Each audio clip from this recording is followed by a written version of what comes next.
नमो भगवते वासुदेवाय। आदिदेवं जगत्कारणं श्रीधरं लोकनाथं विभुं व्यापकं शङ्करं सर्वभक्तेष्टदं मुक्तिदं माधवं सत्यनारायणं विष्णुमीशं भजे। सत्यनारायण भगवान की जय। मंगल भवना अमंगलहारी द्रवहु सुदशरथ अजिर बिहारी सीताराम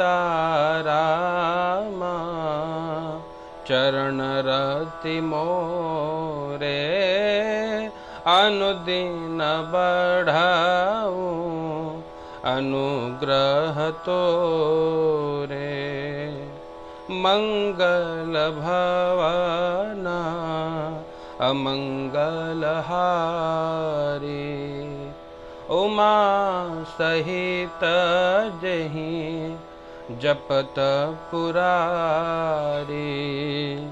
जय जय जय हनुमान गोसाई कृपा करहु गुरु देव की नाई। श्री हनुमान जी महाराज की जय। लक्ष्मी नारायण भगवान की जय। सद्गुरुदेव भगवान की जय। श्री गणेशाय नमः। सत्यनारायण व्रत कथा प्रथमोऽध्यायः। व्यास उवाच। जगत का कल्याण करने वाली पतित पावनी गंगा ऐसी भगवान की रसमयी मधुर कथा के दिव्य पारायण को श्रवण करिए ताकि प्रभु समस्त जगत की रक्षा करें, अपने भक्तों का कल्याण करें, अपने भक्तों की रक्षा करें और हम सभी के हृदय में प्रभु के चरणों में जो प्रीति है वो बढ़े, वो पुष्पित हो, पल्लवित हो। हम सब भगवान के अनन्य भक्त बने, भगवान से इतना प्रेम हो। कहते हैं सीता राम चरण रति मोरे अनुदिन बढ़ऊं अनुग्रह तोरे। तो परमात्मा के आशीर्वाद से भगवान श्री सीता रामचंद्र जी के श्री चरणों में जो प्रीति है, जो प्रेम है, जो भक्ति है वो अनुदिन बढ़ता रहे, निरंतर बढ़ता रहे। इसी भाव के साथ भगवान श्री सत्यनारायण व्रत कथा का संस्कृत पारायण भाव से श्रवण करिए। और कहते हैं पारायण को श्रवण करने मात्र से भगवान की विशेष कृपा होती है। हर पूर्णिमा को भगवान की इस कथा को श्रवण करना चाहिए। हर प्रत्येक एकादशी को भगवान की कथा करनी चाहिए। तो आप श्रवण करिएगा। आपके पास यदि ग्रंथ हो तो ग्रंथ लेकर के भगवान की दिव्य कथा संस्कृत में गाई जा रही है, भाव से श्रवण करिए। और इसकी दक्षिणा हमें प्रदान करी है गर्ग गोत्र उत्पन्न हमारे श्री विजय तिवारी जी, जो हमारे यजमान हैं, सपत्नीक, उन्होंने ये दक्षिणा प्रदान करी है। उनके निमित्त भगवान की कथा का पारायण हो रहा है, भाव से श्रवण करिए। श्री गणेशाय नमः। प्रथमोऽध्यायः। व्यास उवाच। एकदा नैमिषारण्ये ऋषयः शौनकादयः पप्रक्षुर्मुनयः सर्वे सूतं पौराणिकं खलु। ऋषयः ऊचुः व्रतेन तपसा किं वा प्राप्यते वाञ्छितं फलं तत्सर्वं श्रोतुमिच्छामः कथयस्व महामुने। सूत उवाच। नारदेनैव सम्पृष्टो भगवान् कमलापतिः सुरर्षये यथैवाह तक्षणध्वं समाहिताः। एकदा नारदो योगी परानुग्रहकाङ्क्षया पर्यटन् विविधान् लोकान् मर्त्यलोकमुपागतः। ततो दृष्ट्वा जनान् सर्वान् नानाक्लेशसमन्वितान् नानायोनिसमुत्पन्नान् क्लिश्यमानान् स्वकर्मभिः केनोपायेन चैतेषां दुःखनाशो भवेत् ध्रुवम् इति सञ्चित्य मनसा विष्णुलोकं गतस्तदा। तत्र नारायणं देवं शुक्लवर्णं चतुर्भुजं शङ्खचक्रगदा पद्म वनमाला विभूषितं दृष्ट्वा तं देवदेवेशं स्तोतुं समुपचक्रमे। नारद उवाच नमो वाङ्मनसातीत रूपाय अनन्तशक्तये आदिमध्यान्तहीनाय निर्गुणाय गुणात्मने सर्वेषामादिभूताय भक्तानामार्तिनाशिने। श्रुत्वा स्तोत्रं ततो विष्णुर्नारदं प्रत्यभाषत। श्रीभगवानुवाच किमर्थमागतोऽसि त्वं किं ते मनसि वर्तते कथयस्व महाभाग तत्सर्वं कथयामि ते। नारद उवाच मर्त्यलोके जनाः सर्वे नानाक्लेशसमन्विताः नानायोनिसमुत्पन्नाः पच्यन्ते पापकर्मभिः तत्कथं शमयेन्नाथ लघुपायेन तद्वद। श्रोतुमिच्छामि तत्सर्वं कृपास्ति यदि ते मयि। श्रीभगवानुवाच साधु पृष्टं त्वया वत्स लोकानुग्रहकाङ्क्षया यत्कृत्वा मुच्यते मोहात् तत्क्षणुष्व वदामि ते। व्रतमस्ति महत्पुण्यं स्वर्गे मर्त्ये च दुर्लभं तव स्नेहान्मया वत्स प्रकाशः क्रियते धुना। सत्यनारायणस्यैव व्रतं सम्यग् विधानतः कृत्वा सद्यः सुखं भूत्वा परत्र मोक्षमाप्नुयात्। तच्छ्रुत्वा भगवद्वाक्यं नारदो मुनिरब्रवीत्। नारद उवाच किं फलं किं विधानं च कृतं केनैव तद्व्रतं तत्सर्वं विस्तराद् ब्रूहि कदा कार्यं व्रतं प्रभो। श्रीभगवानुवाच दुःखशोकादिशमनं धनधान्यप्रवर्धनं सौभाग्यसन्ततिकरं सर्वत्र विजयप्रदं यस्मिन् कस्मिन् दिने मर्त्यो भक्तिश्रद्धा समन्वितः सत्यनारायणं देवं यजेच्चैव निशामुखे ब्राह्मणैर्बान्धवश्चैव सहितो धर्मतत्परः नैवेद्यं भक्तितो दद्यात् सपादं भक्ष्यमुत्तमं रम्भाफलं घृतं क्षीरं गोधूमस्य च चूर्णकम् अभावे शालिचूर्णं वा शर्करा वा गुडस्तथा सपादं सर्वभक्ष्याणि चैकीकृत्य निवेदयेत्। विप्राय दक्षिणां दद्यात् कथां श्रुत्वा जनैः सह ततश्च बन्धुभिः सार्धं विप्रांश्च प्रतिभोजयेत्। प्रसादं भक्षयेत् भक्त्या नृत्यगीतादिकं चरेत् ततश्च स्वगृहं गच्छेत् सत्यनारायणं स्मरन्। एवं कृते मनुष्याणां वाञ्छासिद्धिर्भवेत् ध्रुवं विशेषतः कलियुगे लघुपायोऽस्ति भूतले। जय जय श्री स्कंदपुराणे रेवाखंडे सत्यनारायण व्रतकथायां प्रथमोत्सवः श्री सत्यनारायणार्पणमस्तु। प्रेम से बोलिए सत्यनारायण भगवान की जय। संक्षेप में कथा समझाऊं। पहले अध्याय में भगवान के कथा की महिमा बताई गई है कि भगवान की कथा क्यों श्रवण करी जाए, क्यों भगवान सत्यनारायण की कथा हमेशा श्रवण करनी चाहिए, क्यों भगवान का पूजन नित्य करना चाहिए। तो कथा प्रारंभ हुई है। नैमिषारण्य तीर्थ थे, तीर्थ से शौनक आदि 88,000 ऋषि मुनि सभी एकत्रित होकर के विचार कर रहे थे घोर कलयुग जब आएगा तो कलयुग में सभी जीव दुखी होंगे, और जब कलयुग के सभी जीव दुखी होंगे तो केनो पाये न चैतेषाम दुख नाशो भवेत् ध्रुवम। ऐसा विचार किया कि कैसे इनके दुखों का नाश किया जाए, कैसे उनके जीवन, सभी व्यक्ति के जीवन से दुख जो है वो समाप्त हो जाए। तो कोई तो उपाय होगा। सूत जी महाराज को प्रणाम करके पूछा है। सूत जी महाराज ने कहा कि भैया नारदे नैव संपृष्टो भगवान कमलापति ही। श्री नारद जी ने भगवान कमलापति अर्थात भगवान श्री नारायण से ये प्रश्न पूछा था, और श्री नारायण ने जैसा उत्तर उनको दिया है वो मैं आपको बता रहा हूँ, सावधान होकर के सुनिए। तो क्या बताया है, कहते हैं श्री नारद जी अनेक लोकों में भ्रमण करने के पश्चात जब मृत्यु लोक में आए हैं तो वहां पर देखा सभी जीव दुखी हैं, और जब सबको दुखी देखा तो नारद जी से ये पीड़ा सही नहीं गई। भगवान के पास गए, भगवान को जाकर के प्रणाम किया और प्रणाम करके पूछा कि हे प्रभु आप जगत का कल्याण करिए, जगत के जीव बहुत दुखी हैं।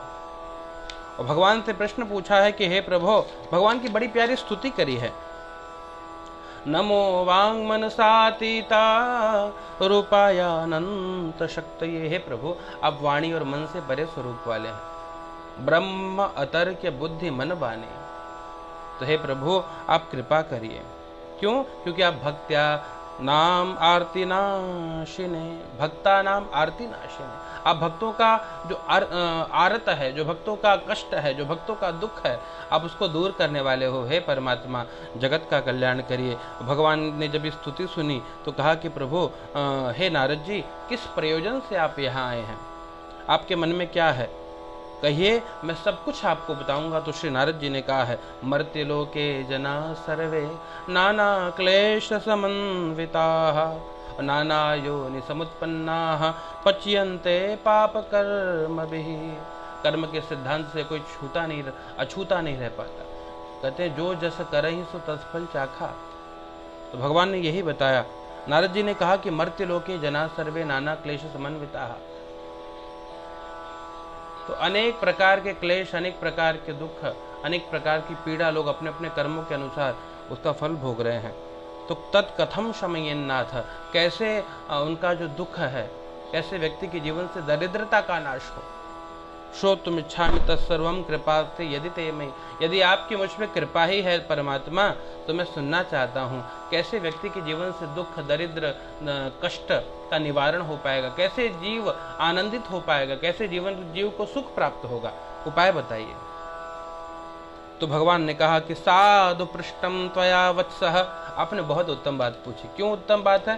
क्योंकि लोकानुग्रह कांक्षया, क्योंकि परहित की बात है।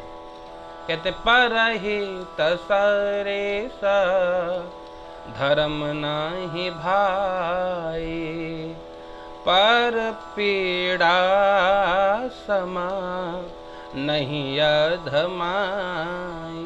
परहित ही धर्म है। तो श्री नारद जी बहुत उत्तम बात आपने पूछी है। तो मैं आपको ऐसा व्रत बताऊंगा जो स्वर्ग लोक और मृत्यु लोक में दुर्लभ है। व्रतमस्ति महत् पुण्यम स्वर्गे मरते च दुर्लभम। और आपके स्नेह के कारण बता रहा हूँ। तो भगवान ने अपने स्नेह के कारण बताया, क्या करिए? सत्यनारायणस्यैव व्रतम सम्यक विधानतः, विधान पूर्वक श्री सत्यनारायण भगवान के दिव्य कथा को श्रवण करिए, उनका व्रत करिए, भगवान का पूजन करिए। देखिए सत्यनारायण व्रत है क्या? जीवन में सत्य रूपी व्रत आ जाए। सत्य क्या है? कहते सत्य वो है जो त्रिकाला बाधित है। जो सत्य कौन है? तो कहते हैं सत्य केवल परमात्मा है। क्यों? क्योंकि भगवान ही जो है, भगवान की कृपा से ही जीव को सद्गति प्राप्त होती है, भगवान की कृपा से ही जीव मुक्त होता है, भगवान की कृपा से ही जीव 84 लाख योनियों में जो भ्रमण कर रहा है उससे छुटकारा प्राप्त करता है, भगवत कृपा से ही भवसागर पार होता है। तो भगवान की कृपा अत्यावश्यक है। और भगवान की कृपा, क्योंकि सत्य कौन है? कहते हैं भैया सत्य केवल भगवान ही है, इसलिए भगवान सत्यनारायण है। सत्यव्रतम सत्य परम त्रिसत्यम सत्यश्च योनिम निहितम च सत्ये सत्यस्य सत्यामृत सत्यनेत्रम सत्यात्मकम त्वां शरणं प्रपन्नाः। भगवान ही सत्यनारायण है और भगवान ही कृपा करते हैं जीवों पर। तो ऐसे सत्य व्रत को धारण करिए। क्यों? कि ठाकुर हमरे रमण बिहारी, हम हैं रमण बिहारी के, साधु सेवा धर्म हमारा, कामन दुनियादारी से। ठाकुर हमारे केवल परमात्मा है, इसलिए भज राधे गोविंदा रे पगले, भज राधे गोविंदा रे। क्यों? क्योंकि सब साथी है झूठे जगत के और सच्चा एक गोविंदा रे। भज राधे गोविंदा रे पगले, भज राधे गोविंदा रे। तो सत्यनारायण भगवान का विधि विधान से पूजन करने पर मनुष्य शीघ्र ही सुख प्राप्त करके परलोक में मोक्ष प्राप्त कर लेता है। श्री नारद जी ने सुना तो नारद जी को बहुत आनंद आया। नारद जी बहुत आनंदित हुए और प्रश्न पूछा भगवान से कि नारद उवाच किम फलम किम विधानम च कृतम के नैव तद्व्रतम। हे प्रभु, फल क्या है, विधान क्या है, किसने किया है, हमको विस्तार पूर्वक बताइए, कब करना चाहिए। 4 प्रश्न पूछे हैं। तो भगवान ने बताया कि दुख शोकादि शमनम, ये जो सत्य व्रत, जो सत्यनारायण का व्रत है, ये दुख और शोक का शमन करने वाला है, ये धन धान्य की वृद्धि करने वाला है, सौभाग्य और संतान देने वाला है तथा सर्वत्र विजय प्रदान करने वाला है। कब करना चाहिए? तो भगवान ने बताया यस्मिन कस्मिन दिने मर्त्यो, जब याद आ जाए। जब याद तुम्हारी आती है मैं तेरे दर पर आता हूँ। जब याद आए तो भगवान के शरण में जाइए, भगवान की कथा श्रवण करिए। और क्या करना है? कहते तस् सत्यनारायणम देव यजे चैव निशा मुखे। ये जो सायंकाल का समय है, ये जो गोधूली बेला है, इस समय भगवान की कथा विशेष फलदायी है। तो न सवेरे करिए न दोपहर करिए, संध्या के समय भगवान ने स्वयं बताया कि दिव्य कथा को श्रवण करिए ताकि ठाकुर जी की विशेष कृपा सभी को प्राप्त हो सके। और क्या करिए? कहते ब्राह्मणैर बांधवैश्चैव सहितो धर्म तत्परः। धर्म में तत्पर होकर के और बंधु बांधवों के साथ, ब्राह्मणों के साथ बैठ करके कथा श्रवण करनी चाहिए। और भगवान को नैवेद्य प्रदान करिए। कैसे नैवेद्य दे? तो कहते हैं नैवेद्यम भक्ति तो दद्यात्, भक्ति पूर्वक नैवेद्य प्रदान करिए। और सपादम भक्ष्यमुत्तमम, उत्तम से उत्तम भोज्य पदार्थ जो उपलब्ध हो जाए वो सवा मात्रा में भगवान को अर्पित करना चाहिए। और सपादम सर्वभक्ष्याणि चैकी कृत्य निवेद, एक ही कृत्य करके भगवान को अर्पित करिए, ठाकुर जी को भोग लगाइए। आओ भोग लगाओ मेरे प्रभु जी, सब अमृत हो जाए मेरे प्रभु जी। शबरी के बेर सुदामा के तांदुल, रुचि रुचि भोग लगाओ मेरे प्रभु जी, सब अमृत हो जाए मेरे प्रभु जी। दुर्योधन घर मेवा त्यागो, साग विदुर घर पायो मेरे प्रभु जी, सब अमृत हो जाए मेरे प्रभु जी। भाव से भगवान को भोग लगाइए। भगवान को भोग लगाने के पश्चात भगवान की कथा श्रवण करिए। भगवान के निमित्त, भगवान के दिव्य नाम मंत्रों से आहुति प्रदान करिए। भगवान की पूजा कराने वाले ब्राह्मण को भावपूर्वक, श्रद्धापूर्वक अपनी शक्ति के अनुसार दक्षिणा प्रदान करिए। और ततश्च बंधुभिः सार्धम विप्रांश प्रतिभोजये, और अगर सामर्थ्य दिया है ठाकुर जी ने तो ब्राह्मण देवता को भोजन कराइए, अपने बंधु बांधवों को भोजन कराइए, भाव से प्रसाद वितरण करिए, प्रसाद प्रदान करिए। और हो सके संध्या के समय तो नृत्य गीतादिकम चरेत, नृत्य गीत का आयोजन करिए, भगवान का दिव्य भजन गाइए और भगवान के लिए नाम संकीर्तन करते हुए नृत्य करिए। भाव से कोई भजन गाते हुए, मेरा आपकी कृपा से सब काम हो रहा है, करते हैं मेरे राघव, करते हो तुम कन्हैया, और मेरा नाम हो रहा है, मेरा आपकी कृपा से सब काम हो रहा है। भाव से इस प्रकार भजन गाइए, नृत्य गीत आदि का आयोजन करिए और पश्चात भगवान का स्मरण करते हुए अपने अपने घर को जाना चाहिए। कहते एवं कृते मनुष्याणाम वांछा सिद्धिर भवे ध्रुवम। ऐसा करने से मनुष्यों की सभी प्रकार की अभिलाषा, सभी प्रकार की कामना, सभी प्रकार की इच्छा को श्री परमात्मा मेरे भगवान सत्यनारायण पूर्ण करते हैं। और पश्चात जब शरीर छोड़ना होता है भगवत धाम की प्राप्ति होती है। और कहते हैं इससे छोटा उपाय कलयुग में दूसरा कोई नहीं है। इसलिए विशेषतः कलियुगे लघुपायोस्ति भूतले, भूतल पे सबसे लघु उपाय भाव से भगवान की कथा श्रवण करिए और अपना, अपने परिवारजनों का, अपने स्नेही जनों का, सभी भगवत भक्तों तक भगवान की कथा पहुंचाइए, अपना कल्याण करिए और भगवान से यही प्रार्थना करिए कि हे ठाकुर जी, आपके चरणों में भक्ति नित्य बनी रहे। प्रेम से बोलिए सत्यनारायण भगवान की जय। एकदा नैमिषारण्ये ऋषयः शौनकादयः, कथा प्रारंभ हुई कि एक बार नैमिषारण्य तीर्थ में शौनक आदि 88,000 ऋषि मुनि सब एकत्रित होकर के विचार कर रहे थे कि जब घोर कलयुग आएगा तो कलयुग के जीव बहुत दुखी होंगे, लोगों के जीवन में बहुत सारी समस्याएं होंगी, अनेक प्रकार के कष्ट भोगेंगे, और क्या कोई ऐसा लघु उपाय है जिसके द्वारा सभी का दुख दूर हो जाए, जिसके द्वारा सभी की मनोकामना की पूर्ति हो। ऐसा आपस में विचार करने लगे। जब ऋषियों ने आपस में विचार किया और कुछ सोचा नहीं, कुछ समझा नहीं, तो गुरु जी के पास गए और गुरु जी को प्रेम से विनती करते हुए पूछा कि क्या कोई लघु उपाय है, लघु उपायों की भूतले, क्या कोई पृथ्वी पर छोटा सा उपाय है जिससे सभी का दुख, सभी की कष्ट, सभी की पीड़ा दूर हो सके और सभी के मनोकामना की पूर्ति हो सके। ऐसा जब उनको पूछा तो उन्होंने बताया कि हाँ, एक व्रत है, एक उपाय है, जिसको करने से सभी प्रकार के मनोकामना की पूर्ति होती है।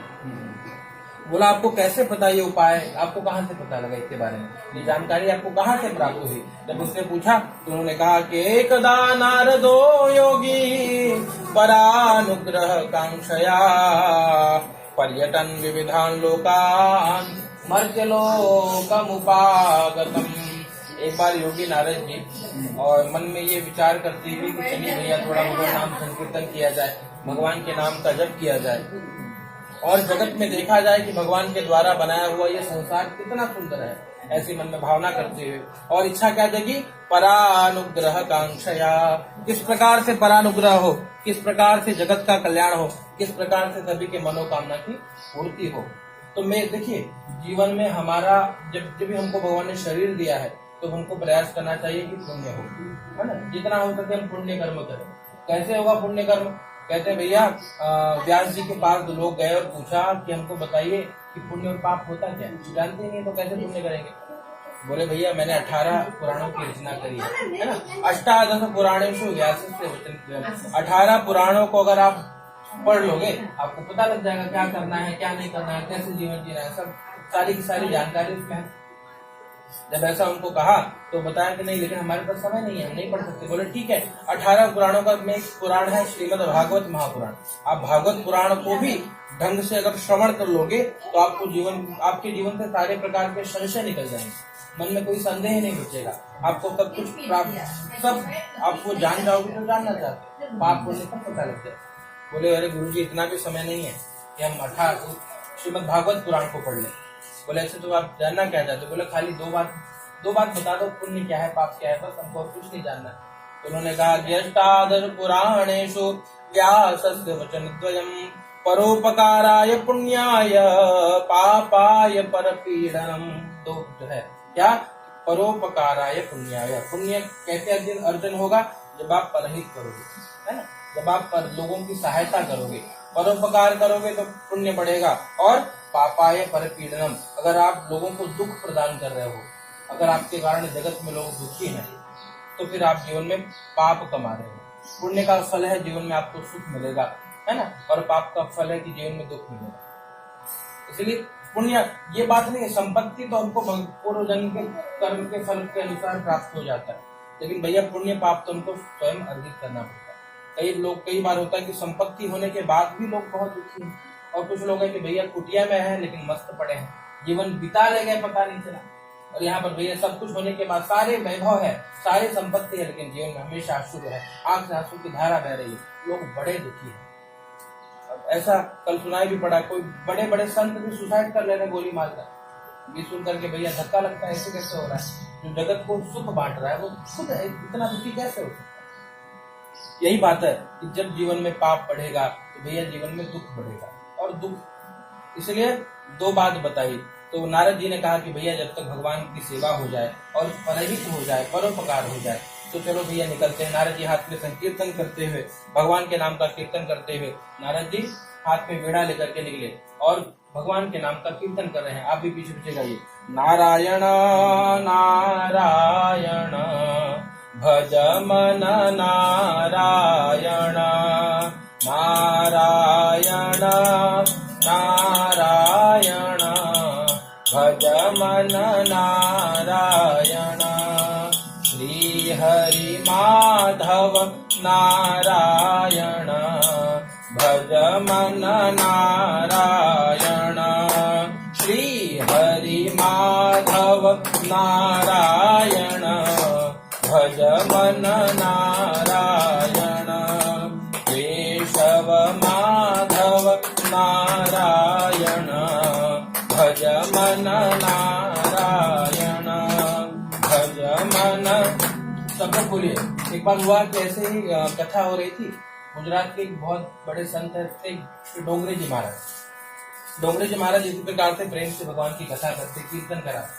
अब लोग वहां पे कीर्तन कर रहे हैं, लोग अपने में मस्त है। तो बोला भैया आप लोग भी कीर्तन करो, कलयुग में केवल एक आधार है ना। बाबा गोस्वामी तुलसीदास जी ने रामचरितमानस की रचना करी, तो कहा कि भैया अंत में लिखा कि यही कलिकाल न साधन दूजा। इस कलयुग में दूसरा साधन नहीं है जिससे भगवान प्रसन्न होंगे। जल्दी प्रसन्न करना है, मैं बताता हूँ कैसे प्रसन्न होंगे। यही कलिकाल न साधन दूजा। कौन से साधन? योग यज्ञ जप तप व्रत पूजा। आप योग करो, यज्ञ करो, जप करो, तप करो, व्रत करो, पूजन करो, इससे भगवान जल्दी प्रसन्न नहीं होते। तो बोले भैया फिर प्रसन्न कैसे होंगे? कहा तो फिर बाबा तुलसी ने बताया कि राम ही सुमिरिय और गाइए राम ही। भगवान के नाम का स्मरण करिए और भगवान के नाम को गाइए। संतत सुनिए राम गुण ग्राम ही। और भैया हो सके कथा जब आप सुनोगे तो भगवान की महिमा का ज्ञान होगा कि है कौन भगवान, कैसे है भगवान, क्यों पूजन करें। जब जिसकी जैसे हमको आज के युग में धन की महिमा पता लगे कि भैया पैसा कमाएंगे तभी दुनिया में सब काम होगा, तो आदमी लगा है जैसे कैसे जितना हो उतना कमा लिया जाए, है ना। ऐसे जब हमको भगवान की महिमा पता लगे कि भैया बिना भगवान की कृपा के कमाए हुआ पैसों अपने काम नहीं आता, तब हम भगवान की ओर दौड़ेंगे और भगवान के नाम को गाएंगे। तो वो बताते भैया कि अरे भगवान के नाम की महिमा, सब लोग ताली बजा के प्रेम से गाइए। तो बोले हाँ ठीक है गुरुजी, इससे क्या होगा? बोले भैया जो भगवान के नाम को गाएगा उसके जो पाप की गठरी है ना वो दूर चली जाएगी, पाप की गठरी हट जाएगी। बोले अच्छा, और गुरुजी जो नहीं गाएगा उसका क्या होगा? बोले भैया उसके सर पे जाके बैठ जाएगी। सीधी बात है, जो अगर पाप की गठरी को हटाना है तो भगवान के नाम को गाइए, और नहीं गाओगे तो बगल वाले की पाप की गठरी आपके सर पे आके बैठ जाएगी, पाप लेके जाओगे। पुण्य कमाना है एक साधन, क्या? भगवान के नाम को गाइए। नारद जी हमेशा इसलिए गाते हैं नारायण नारायण भज मन नारायण, नारायण नारायण भज मन नारायण।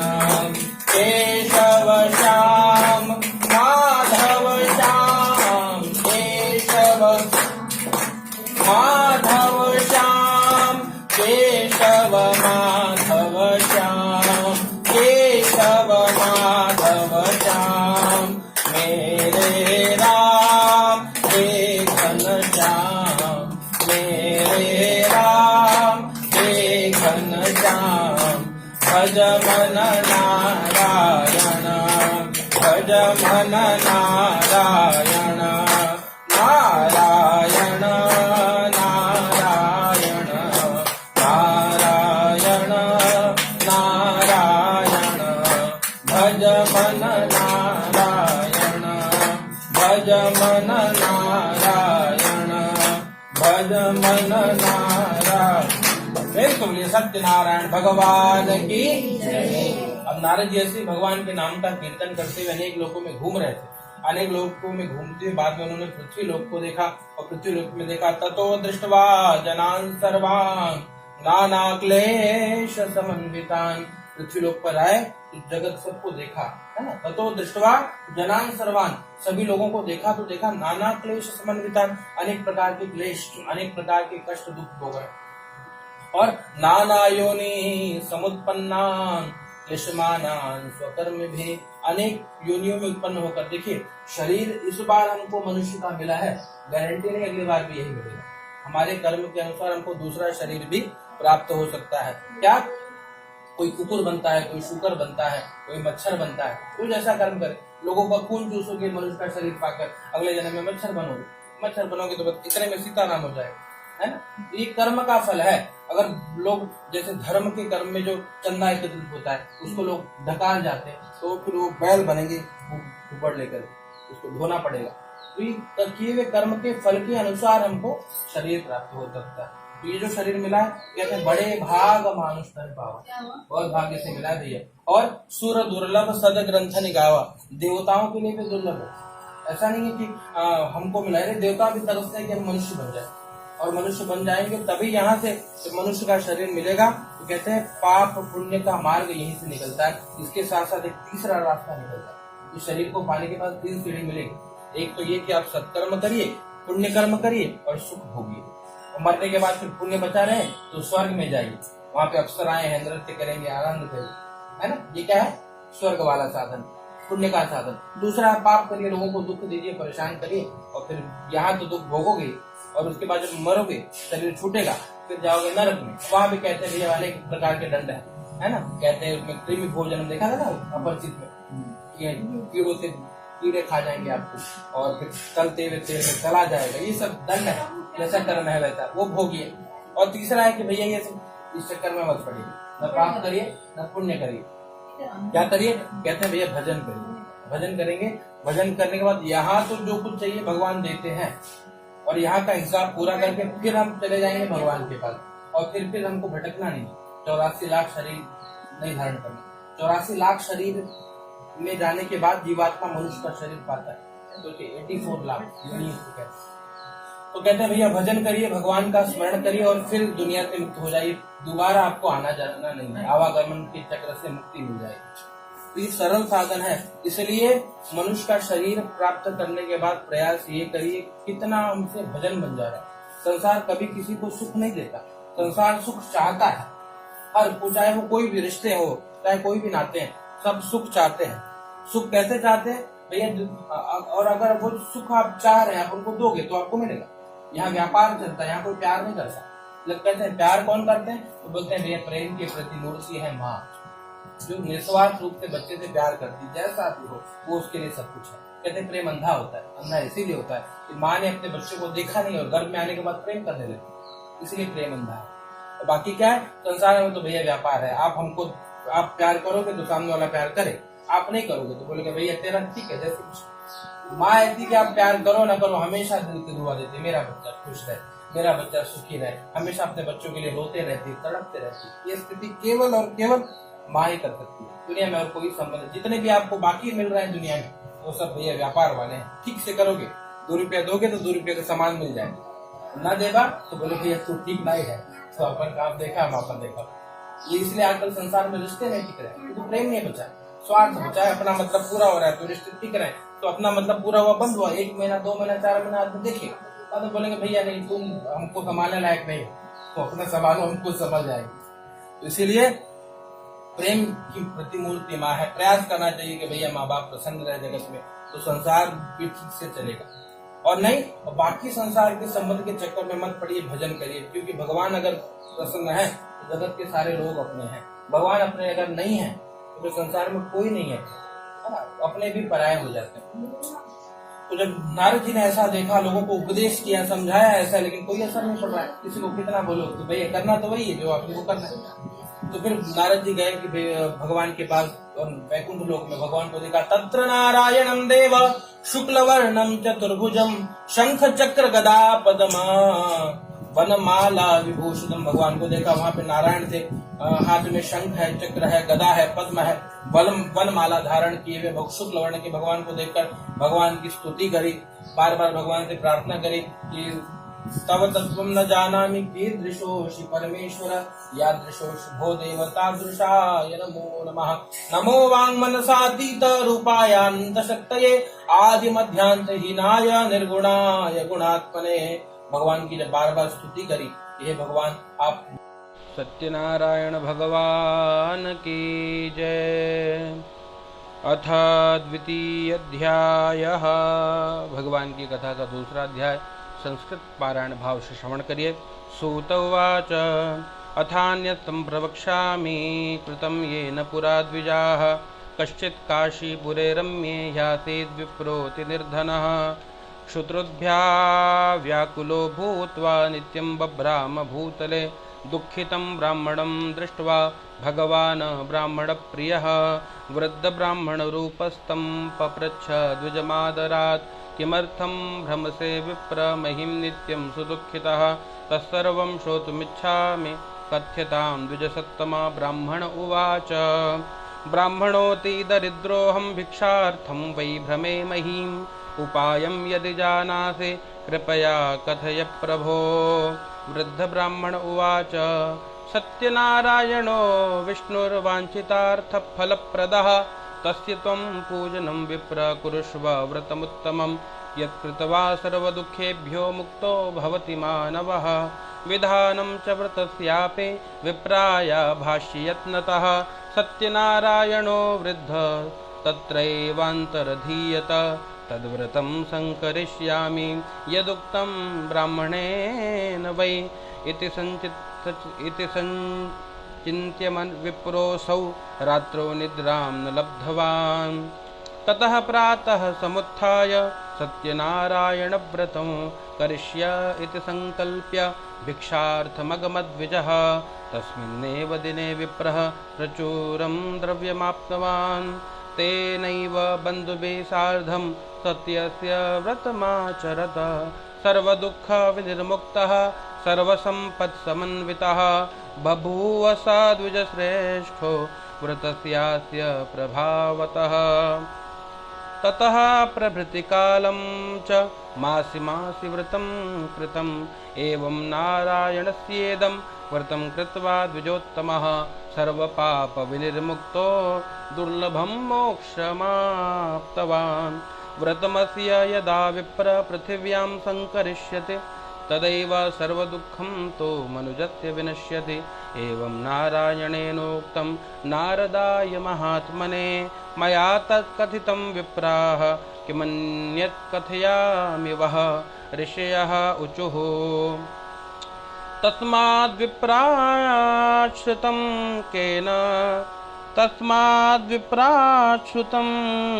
केन पृथिव्यां चरितं मुने तत्सर्वं श्रोतुमिच्छामः श्रद्धास्माकं प्रजायते। सूत उवाच शृणुध्वं मुनयः सर्वे व्रतं येन कृतं भुवि एकदा स द्विजवरो यथा विभव विस्तरैः बन्धुभिः स्वजनैः सार्धं व्रतं कर्तुं समुद्यतः।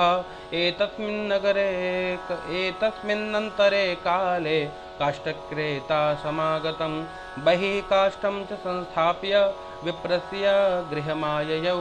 तृष्णया पीडितात्मा च दृष्ट्वा विप्रं कृतं व्रतं प्रणिपत्य द्विजं प्राह किमिदं क्रियते त्वया कृते किं फलमाप्नोति विस्तराद् वद मे प्रभो। विप्र उवाच सत्यनारायणस्येदं व्रतं सर्वेप्सितप्रदं तस्य प्रसादान् मे सर्वं धनधान्यादिकं महत्। तस्मादेतद्व्रतं ज्ञात्वा काष्ठक्रेतातिहर्षितः पपौ जलं प्रसादं च भुक्त्वा स नगरं ययौ। सत्यनारायणं देवं मनसा इत्यचिन्तयत काष्ठं विक्रयतो ग्रामे प्राप्यते चाद्य यद्धनं तेनैव सत्यदेवस्य करिष्ये व्रतमुत्तमम् इति संचिन्त्य मनसा काष्ठं धृत्वा तु मस्तके जगाम नगरे रम्ये धनिनां यत्र संस्थितिः। तद्दिने काष्ठमूल्यं च द्विगुणं प्राप्तवानसौ। ततः प्रसन्नहृदयं सुपक्वं कदलीफलं शर्कराघृतदुग्धं च गोधूमस्य च चूर्णकम् कृत्वैकत्र सपादं च गृहीत्वा स्वगृहं ययौ। ततो बन्धुं समाहूय चकार विधिना व्रतं तद्व्रतस्य प्रभावेण धनपुत्रान्वितो भवत् इहलोके सुखं भुक्त्वा चान्ते सत्यपुरं ययौ। जय जय श्री पुराणे रेवाखंडे सत्यनारायण व्रतकथायां द्वितीयोत्सवः। प्रेम से बोलिए सत्यनारायण भगवान की जय। दूसरे अध्याय की कथा संक्षेप में सुनाने का प्रयास करूं हिंदी में। ताकि आपको समझ में आए कि पारायण में कहा क्या है, भगवान की वाणी क्या है। श्री वेदव्यास भगवान के द्वारा रचित, कहते हैं जो अष्टादश जो महापुराण है, 18 पुराणों में से एक पुराण है स्कंद पुराण। स्कंद पुराण के अंतर्गत जो रेवाखंड है उसमें भगवान की कथा है। तो कथा के दूसरे अध्याय में क्या है, तो श्री सूत जी महाराज कहते हैं कि हे ब्राह्मणों, अब मैं पुनः पूर्व काल में जिसने इस सत्यनारायण व्रत को किया था उसे मैं विस्तार पूर्वक कहूँगा, किसने भगवान की कथा करी, और आप लोग भाव से श्रवण करी। तो कहते हैं कश्चित काशीपुरे रम्ये याति विप्रोति निर्धनः। रमणीय काशी नामक नगर में कोई अत्यंत निर्धन ब्राह्मण रहा करता था, बहुत निर्धन ब्राह्मण। और निर्धन ब्राह्मण क्यों था? क्योंकि जीवन में याद रखना, आपके जीवन में दुख इसीलिए है क्योंकि कोई ना कोई पाप है। जीवन में पाप का फल है दुख, और जीवन में पुण्य होगा तो सुख की प्राप्ति होगी। और वृद्ध ब्राह्मण रूप त्वं प्रपच्छ पप्रच्छ द्विजमादरा। क्या था, जब काशी में वो जो निर्धन ब्राह्मण रहा करते थे, भूख और प्यास से व्याकुल होकर यहाँ वहाँ भटकते थे, भिक्षा याचना करते थे, और नित्यम बभ्राव भूतले, फिर भी कहते हैं कुछ उससे भरण पोषण नहीं हो पाता था, परिवार भूखा सोता था। और जब परिवार को दुखी देखते तो ब्राह्मण देवता बहुत दुखी होते, भगवान को पुकारते, हे ठाकुर जी दर्शन दीजिए, आपके दर्शन मात्र से व्यक्ति का पाप नष्ट हो जाता है, कृपा करिए। भगवान से प्रार्थना करी है, मेरा श्री वैष्णव परिवार हरि आ जाओ एक बार, ओ हरि आ जाओ, हरि आ जाओ, हरि आ जाओ, हरि आ जाओ, नित बहती असुवन धार, हरि आ जाओ एक बार। भाव से भगवान को बुलाया है। श्री ठाकुर जी आए हैं, और भगवान कहते क्यों? क्योंकि भगवान ब्राह्मण प्रिय है, भगवान को ब्राह्मण बहुत अधिक प्रिय हैं। तो श्री ठाकुर जी प्रसन्न होकर के ब्राह्मण के उस करुण पुकार को सुन करके वहाँ पधारे हैं। कहते हैं वृद्ध ब्राह्मण रूपस्तम, एक बूढ़े ब्राह्मण का रूप लेकर के आए, और बूढ़े ब्राह्मण का रूप लेकर के और पप्रच्छा द्विजमादरात्, आदर पूर्वक पूछा है कि हे देवता, हे भूदेव, हे ब्राह्मण देव, आप क्यों दुखी होकर इस पृथ्वी पर विचरण करते हो? आप तो ब्राह्मण हो ना। और कहते भैया ब्राह्मण तो जगत गुरु है, और आप ब्राह्मण होकर के दुखी हो। तो कहते हैं तत्सर्वम श्रोतुमिच्छामि कथ्यताम द्विजसत्तमा, हे ब्राह्मण देव अपनी कथा सुनाइए। याद रखना ब्राह्मण क्यों दुखी है, बहुत चिंतन का विषय है। ब्राह्मण स्वकर्म को छोड़ करके कहते हैं पर धर्म में लग गया है। आजकल सुनाई भी पड़ रहा है कुछ तथाकथित साधु संत अली मौला अल्लाहु अल्लाहु कर रहे हैं। आवश्यकता नहीं है इसकी। ब्राह्मणों को क्या आवश्यकता? ब्राह्मण हरि नाम जपे, ब्राह्मण राम नाम संकीर्तन करे, कोई आवश्यकता नहीं। क्यों? क्योंकि स्वधर्मे मरणो श्रेय पर धर्म भयावह, अपने धर्म में मर जाना श्रेष्ठ है, लेकिन पर धर्म बहुत ही घातक होता है। ब्राह्मण इसीलिए दुखी है कि वो अपने धर्म को भूल गया, वो अपने कर्म को भूल गया। ब्राह्मण संध्या उपासना भूल गया, ब्राह्मण जप तप करना भूल गया, ब्राह्मण ने यज्ञोपवीत त्याग दिया, ब्राह्मण ने चंदन त्याग दिया, ब्राह्मण ने शिखा सूत्र को त्याग दिया, इसलिए ब्राह्मण दुखी है। और जब तक ब्राह्मण के पास गायत्री है तब तक ब्राह्मणों का कोई अनिष्ट नहीं कर सकता। लेकिन ब्राह्मण क्यों दुखी है? इसीलिए दुखी है क्योंकि जो ब्राह्मण पर धर्म की ओर आकृष्ट हो रहे, जगत को रिझाने का प्रयास कर रहे हैं, यजमान कैसे मानेगा, उसके लिए खूब अनेक प्रकार के जो कर्म कांड के कर्म का भी लोभ किया जा रहा है आजकल, तो ब्राह्मण इसीलिए दुखी है। अगर भूदेव अपना अपना कर्म भली भांति निर्वहन करें तो ठाकुर जी भी ऐसे ब्राह्मणों को बहुत प्रेम करते हैं। कहते भगवान ब्राह्मण प्रिय, तो भगवान ऐसे ब्राह्मण से प्रेम करते हैं, ऐसे ब्राह्मण भगवान को प्रिय भी हैं।